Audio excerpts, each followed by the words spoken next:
Assalamualaikum warahmatullahi wabarakatuh. Saya akan membahas tentang modul P3K untuk pembelajaran bahasa Indonesia untuk PGSD. Untuk kegiatan belajar 1 yaitu ragam teks dan satuan bahasa pembentuk teks. Modul ini disusun oleh Profesor Dr. Anda N. Tatat Hartati, MED, PhD. Untuk capaian pembelajarannya CPBS, yaitu tentang ragam teks dan kaidah kebahasaan teks fiksi. Untuk ragam teks di sini satuan bahasa pembentuk teks, yang kedua strukturnya, lalu yang ketiga fungsinya. Dan untuk kaidah kebahasaan teks fiksi, yang pertama strukturnya, yang kedua fungsi, yang ketiga kaidah kebahasaan teks non fiksi, dan yang keempat apresiasi dan kreasi sastrana. Untuk pendahuluan di sini kita lewat saja. Subcapaiannya pun kita lewat. Sekarang tentang ragam teks. Jadi ragam teks ini meliputi 4 teks, yaitu pertama teks faktual yang mencangkup tentang teks deskripsi, teks prosedur atau arahan. Yang kedua itu teks cerita. Teks cerita ini mencangkup tentang teks cerita ulang, anekdot, eksplum, dan naratif.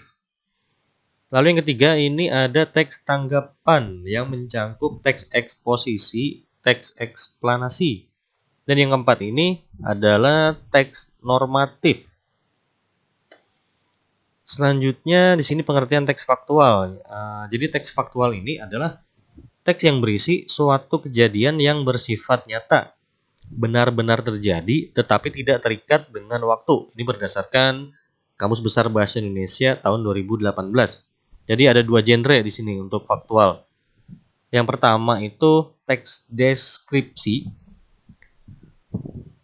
Lalu yang kedua teks prosedur atau arahan. Selanjutnya kita bahas tentang teks faktual. Ini adalah contoh dari teks faktual.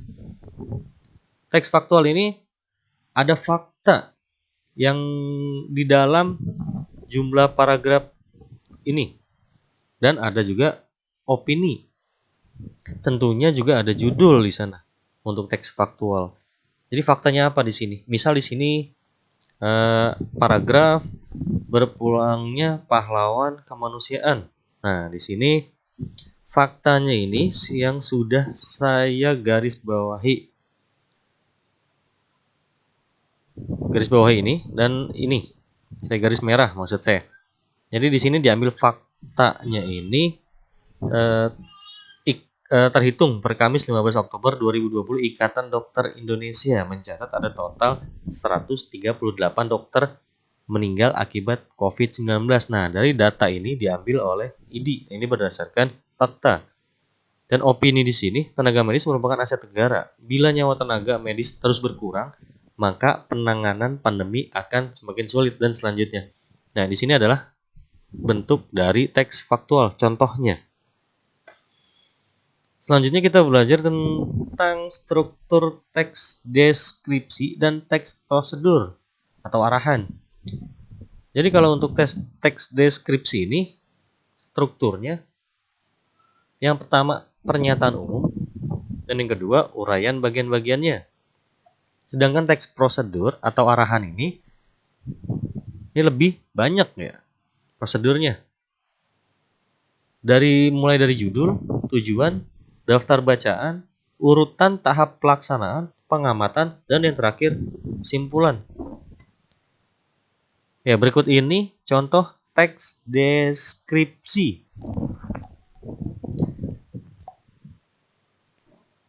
Di sini contohnya Taman Mini Indonesia Indah. Ini untuk judul. Coba kita amati sebentar. Ya, dari teks ini berisi gambaran spesifik tentang Taman Mini Indonesia Indah. Memang apa sih untuk teks deskripsi ini? Kita balik lagi ke slide 6. Jadi teks deskripsi adalah sebuah teks atau wacana yang disampaikan dengan cara menggambarkan secara jelas objeknya, tempat, atau peristiwa. Nah, ini kan ada kata objek di sini, menggambarkan secara jelas objek. Jadi di sini pembaca seolah-olah merasakan langsung apa yang sedang diungkapkan dalam teks. Nah, ini namanya teks deskripsi. Ya, selanjutnya untuk teks prosedur atau arahan. Jadi tujuan sosial teks ini adalah mengarahkan atau mengajarkan tentang langkah-langkah yang telah ditentukan. Nah, dari tujuan misalnya, ini sebuah wacana yang sudah dibuat tabelnya. Misal, sini kan tujuannya itu menyalakan lampu dengan memanfaatkan energi listrik. Lalu ada daftar bacaan. Daftar bacaannya seperti ini. Untuk mengetahui benda yang dapat mengantar listrik, maka perlu dilakukan percobaan sebelum percobaan dilaksanakan. Perlu dipersiapkan bahan-bahan yang diperlukan, dan sebagainya. Nah, ini daftar bacaannya. Lalu urutan tahapan pelaksanaannya. Nah, ini seperti cara-caranya. Jadi setelah bahan-bahan digunakan terkumpul, maka langkah yang ditempuh adalah pertama, hubungkan kedua dan selanjutnya. Nah, ini langkah-langkahnya. Langkah pertama, lalu langkah yang kedua. Nah, setelah langkah-langkah selesai, lalu ada pengamatan di sini. Dari percobaan tersebut terlihat bahwa bohlam nyala ketika dihubungkan. Ini pengamatannya. Lalu yang terakhir adalah simpulan. Ya, jadi dengan demikian dapat simpulkan bahwa kabel dapat mengantar arus listrik, sedangkan benang tali plastik tidak dapat mengantar arus listrik. Nah, ini yang disebut dengan teks prosedur atau arahan. Seperti yang tadi sudah saya jelaskan, untuk teks prosedur itu adalah ini strukturnya, ada judul, tujuan, daftar bahan, urutan, pengamatan, dan yang terakhir adalah simpulan. Ini contoh teksnya. Selanjutnya, pengertian teks tanggapan. Teks tanggapan adalah teks yang berisi sambutan terhadap ucapan atau kritik, komentar, dan sebagainya, dan apa yang diterima oleh panca indera bayangan dalam angan-angan. Jadi dalam teks tanggapan ini ada dua, teks eksposisi dan teks eksplanasi. Seperti yang tadi sudah saya jelaskan di awal judul. Jadi untuk teks tanggapan ini mencangkup tentang teks eksposisi dan teks eksplanasi. Kita bahas lebih jauh tentang pengertian teks tanggapan. Ini sudah saya sebutkan tadi. Lalu teks eksposisi. Ya, teks eksposisi ini berisi paparan, gagasan, atau usulan sesuatu yang bersifat pribadi. Untuk strukturnya, di sini ada tesis atau pernyataan, pendapat dan alasan atau argumentasi, serta pernyataan ulang pendapat. Ini untuk struktur teksnya. Jadi contoh di sini, misal di sini ada contoh teksnya, teks eksposisi. Dari judul, gua ngerit nyaris dilupakan. Tesis atau pernyataan pendapat. Di sini bisa diamati sendiri. Selanjutnya ada argumentasi. Lalu pernyataan ulang pendapat. Nah, jadi jika menemukan teks yang isinya pernyataan ulang pendapat, nah berarti ini termasuk ke dalam teks eksposisi yang merupakan cangkupan dari teks tanggapan. Nah, selanjutnya dalam teks tanggapan itu ada teks eksplanasi. Teks eksplanasi adalah teks yang berisi penjelasan tentang proses terjadinya fenomena alam, sosial, ilmu pengetahuan, dan budaya. Ini menurut Priyanti tahun 2014. Jadi teks eksplanasi memiliki struktur berpikir, judul, pernyataan umum, deretan penjelas, dan interpretasi maksud saya. Nah, jadi ketika menemukan teks yang strukturnya seperti ini, berarti teks ini merupakan teks eksplanasi yang merupakan cakupan dari teks tanggapan. Contohnya eksplanasi teksnya. Misal di sini ada judul gerhana bulan. Ya, lalu ada pernyataan umum yang sudah saya tandai di sini. Ya, ini pernyataan umumnya. Mengapa demikian? Sebab kemiringan bidang orbit bulan terhadap bidang ekliptika sangat sebesar. Lalu deretan penjelas. Nah, ini ada deretan penjelas, ini bagian ini ada semua deretan penjelas ya. Jadi gerhana bulan tersebut akan terjadi apabila bulan beroposisi dengan titik node tersebut. Dibutuhkan sekitar 29,53 hari untuk sampai bulan bergerak dari satu titik ke titik oposisi lainnya dan sebagainya sampai titik di sini. Jadi ini termasuk dalam struktur deretan penjelas. Selanjutnya ada interpretasi. Ya, interpretasi di sini ketika bayangan di bumi menutupi sebagian atau seluruh penampang bulan. Ya, jadi bisa kita simpulkan untuk teks eksplanasi itu strukturnya mengandung pernyataan umum, lalu ada deretan penjelas, yang terakhir adalah interpretasi. Jadi ketika kita menemukan bentuk teks yang seperti ini, berarti bisa dikatakan teks ini sebagai contoh teks eksplanasi.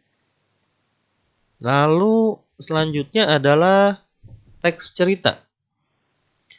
Teks cerita adalah teks yang menuturkan bagaimana terjadinya suatu hal, peristiwa, mengisahkan kejadian yang telah ada, perbuatan, pengalaman yang dinamis dalam suatu rangkaian waktu.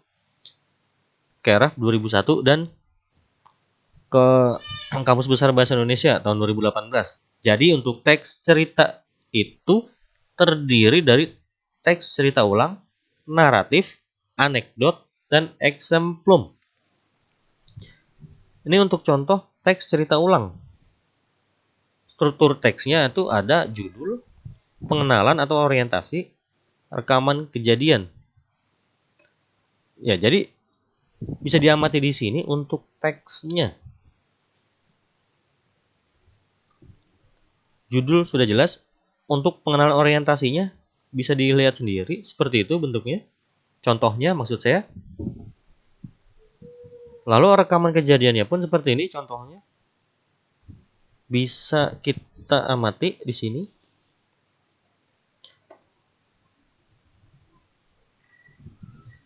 Ya, jadi bisa disimpulkan di sini, pada teks cerita ulang terlihat bahwa rentetan peristiwa yang dialami tokoh Lebay Malang ditata dengan menggunakan konjungsi yang menunjukkan urutan peristiwa.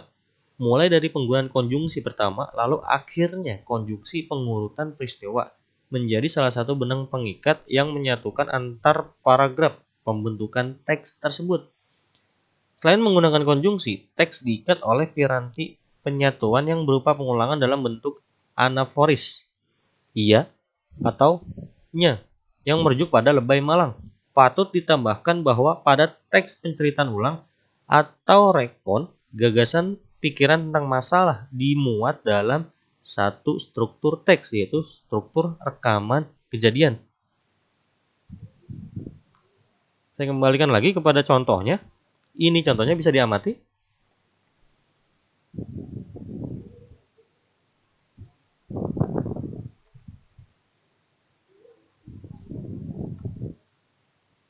Ya, untuk selanjutnya ada teks anekdot. Ya, jadi di sini teks anekdot adalah teks yang menceritakan suatu kejadian yang tidak biasa dan lucu. Cerita ini hanya bisa berupa rekaan atau berdasarkan kenyataan. Bisa kita simpulkan ya di sini ya. Selanjutnya adalah eksemplum.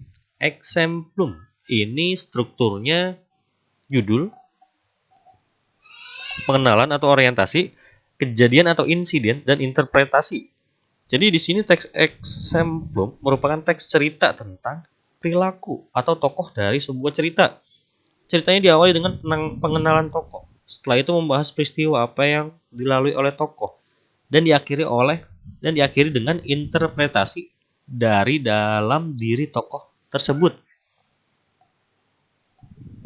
Intinya kita lihat dari strukturnya. Judul, pengenalan atau orientasi, kejadian, ada insiden di sini, dan yang terakhir interpretasi. Nah, ini bisa dikatakan sebagai eksemplum. Selanjutnya naratif. Ya, jadi narasi merupakan bentuk percakapan atau tulisan yang bertujuan menyampaikan atau menceritakan rangkaian peristiwa atau pengalaman manusia berdasarkan perkembangan dari waktu ke waktu. Ini narasi. Jadi menceritakan rangkaian peristiwa dan pengalaman manusia. Selanjutnya adalah teks normatif. Teks normatif adalah teks yang isinya ditulis berdasarkan sebuah peraturan, norma-norma atau peraturan yang berlaku baik di lingkungan masyarakat maupun dalam lingkungan kenegaraan yang berkaitan dengan hukum atau undang-undang. Sudah jelas di sini ya. Teks normatif berarti peraturan, norma-norma yang berlaku, norma-norma yang digunakan di dalam kehidupan bermasyarakat. Selanjutnya kita masuk ke bagian kalimat dan paragraf. Ya, satuan bahasa pembentuk teks. Klasifikasi kalimat berdasarkan jumlah klausanya. Ini ada 3. Yang pertama kalimat tunggal, yang kedua kalimat bersusun, yang ketiga kalimat majemuk. Kalimat tunggal adalah kalimat yang terdiri dari satu klausa bebas. Contohnya di sini, kami pergi ke Jakarta. Yang kedua, pertandingan itu berjalan menarik. Yang ketiga, Devi sedang mengerjakan tugas. Nah, ini adalah kalimat tunggal. Ya, jadi kalimat ini hanya terdiri dari satu klausa bebas. Selanjutnya kalimat bersusun. Kalimat bersusun adalah kalimat yang terjadi dari satu klausa bebas dan sekurang-kurangnya satu kalimat terikat. Ada beberapa sebutan untuk sebutan kalimat bersusun. Misalnya kalimat majemuk bertingkat atau kalimat majemuk subordinatif. Contohnya di sini, Muklis menjadi terkenal, sejak ia menjuarai lomba matematika di tingkat nasional. Sudah bisa dibedakan ya antara kalimat tunggal dan kalimat susun. Ini bentuk kalimat tunggal. Nah, ini bentuk kalimat bersusun.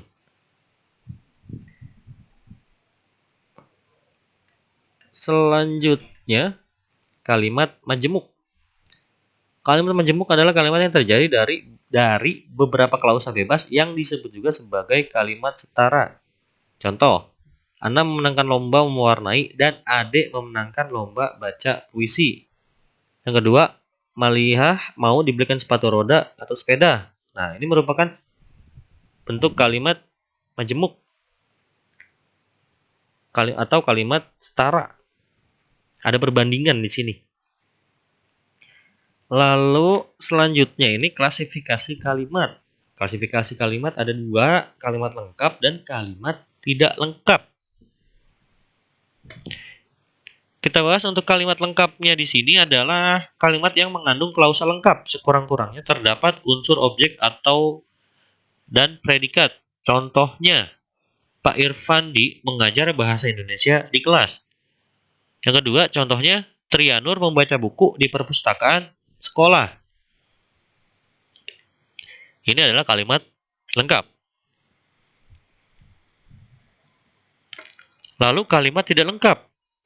Sudah jelas juga di sini untuk kalimat tidak lengkap hanya terdiri dari subjeknya saja, predikat saja, atau objek saja, atau keterangan saja. Misal, makan, kasih tanda tanya. Selamat belajar. Nah, ini adalah kalimat tidak lengkap. Lalu klasifikasi kalimat berdasarkan amanat wacana. Ada 6 di sini. Yang pertama kalimat deklaratif, kedua interrogatif, ketiga imperatif, yang keempat adiktif, 5 responsif, dan yang keenam interjektif. Kita bahas di sini untuk kalimat deklaratif. Kalimat deklaratif adalah kalimat yang mengandung intonasi deklaratif yang dalam ragam tulis diberi contoh titik. Contoh di sini diberi tanda titik. Contoh di sini, kami belajar dengan tekun. Titik. Lalu saya membahas soal latihan setiap hari. Di sini saya kasih titik. Selanjutnya yang kedua adalah kalimat interrogatif. Kalimat interrogatif adalah kalimat yang mengandung intonasi interrogatif yang dalam ragam tulis biasanya diberi tanda tanya.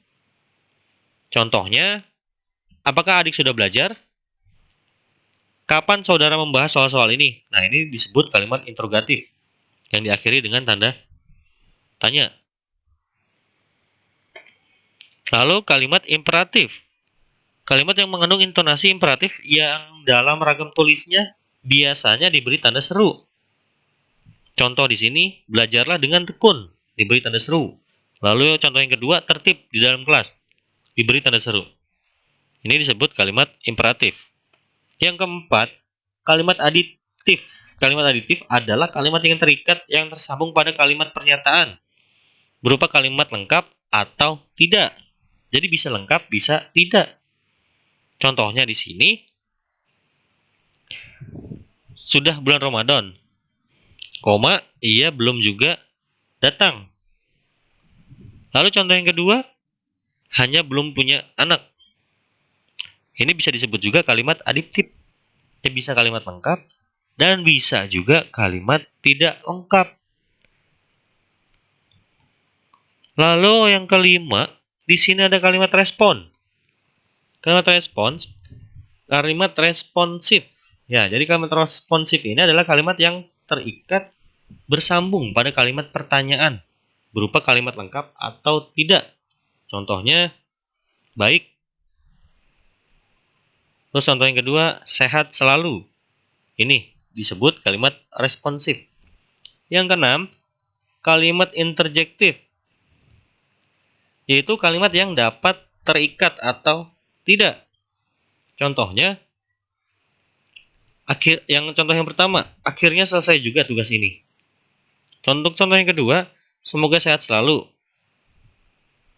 Berdasarkan pembentukan kalimat dari klausa inti dan perubahannya, kalimat ini dibedakan menjadi kalimat inti dan kalimat non-inti. Selanjutnya, klasifikasi kalimat. Yang pertama, kalimat inti. Berdasarkan pembentuk kalimat, ini ada kalimat inti dan kalimat non-inti. Kalimat inti adalah kalimat yang dibentuk dari klausa inti yang lengkap, bersifat deklaratif, aktif, dan atau netral. Biasanya disebut kalimat dasar. Contohnya bisa dilihat di sini. Ibu memasak. Lalu kami belajar bahasa Indonesia. Lalu saya guru. Nah, ini namanya kalimat intinya, inti dari kalimat. Lalu yang kedua adalah kalimat non-inti. Kalimat ini dapat diubah menjadi kalimat non-inti dengan berbagai proses transformasi, pemasifan, pengingkaran, penanyaan, pemerintahan, pelepasan, dan penembahan. Contoh, yang pertama ini, buku dibaca oleh Rizky. Yang kedua, Rizky tidak membaca buku. Contoh yang ketiga, apakah Rizky membaca buku?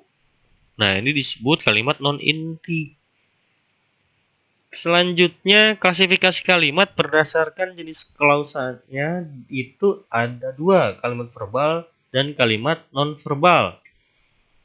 Kalimat verbal adalah kalimat yang dibentuk dari klausa verbal. Contohnya, 1. Mazda menulis surat. Contoh yang kedua, Bunda bertamu ke rumah sepupu. Yang ketiga, contohnya surat ditulis Ajizah. Nah, ini contoh bentuk kalimat verbal. Lalu kalimat yang non-verbal. Kalimat non-verbal ini dibentuk oleh klausa non-verbal sebagai konstituen dasarnya. Jadi, klausa non-verbal sebagai konstituen dasarnya. Contohnya yang pertama itu, contoh pertama, nenekku pensiunan guru. Contoh kedua, mereka di kamar depan. Contoh yang ketiga, ibu guru cantik sekali. Ini adalah bentuk kalimat non-verbal. Selanjutnya, klasifikasi kalimat berdasarkan fungsi kalimat. Berdasarkan fungsinya ini ada dua, kalimat bebas dan kalimat terikat. Untuk kalimat bebas, kalimat yang mempunyai potensi untuk menjadi ujaran lengkap atau kalimat dapat memulai sebuah paragraf wacana tanpa konteks lain. yang memberi penjelasan. Untuk yang kedua, kalimat terikat. Kalimat terikat adalah kalimat yang tidak dapat berdiri sendiri sebagai ujaran lengkap. Contoh, sekarang di Riau sukar mencari terubuk. A. Jangankan ikannya, telurnya pun sangat sukar diperoleh. B. Kalaupun bisa diperoleh, harganya melambung selangit. C. Makanya ada kecemasan masyarakat nelayan di sana bahwa terubuk yang spesifik itu akan punah. D. Dan selanjutnya ya. Ini adalah kalimat terikat. Selanjutnya, keterpaduan paragraf, ketepatan pilihan kata. Jadi kita belajar di sini untuk melihat ciri-ciri paragraf yang baik. Seperti yang kita ketahui, jenis-jenis paragraf itu adalah paragraf deduktif, induktif, kombinasi, deskriptif, dan naratif. Untuk jenis paragraf deduktif, letak kalimat utamanya di awal. Induktif, letak kalimat utamanya di akhir. Kombinasi, di awal dan di akhir.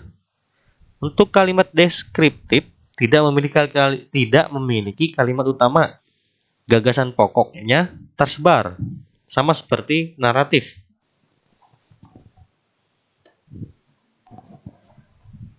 Paragraf deduktif ya. Paragraf deduktif ini paragraf yang gagasan pokoknya terletak di awal paragraf. Pengembangan paragraf ini mengikuti pola penalaran deduksi.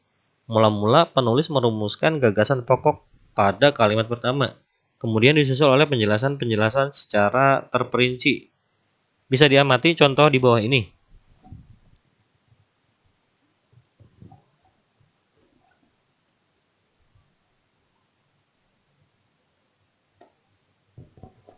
Selanjutnya untuk paragraf induktif. Paragraf yang gagasan pokoknya terletak di akhir paragraf atau pada kalimat. Pengembangan paragraf ini mengikuti pola penalaran induksi. Mula-mula penulis merinci sejumlah data, kemudian mengakhiri paragraf dengan gagasan pokok ataupun simpulannya. Contohnya bisa diamati di bawah ini, gerakan pencipta alam.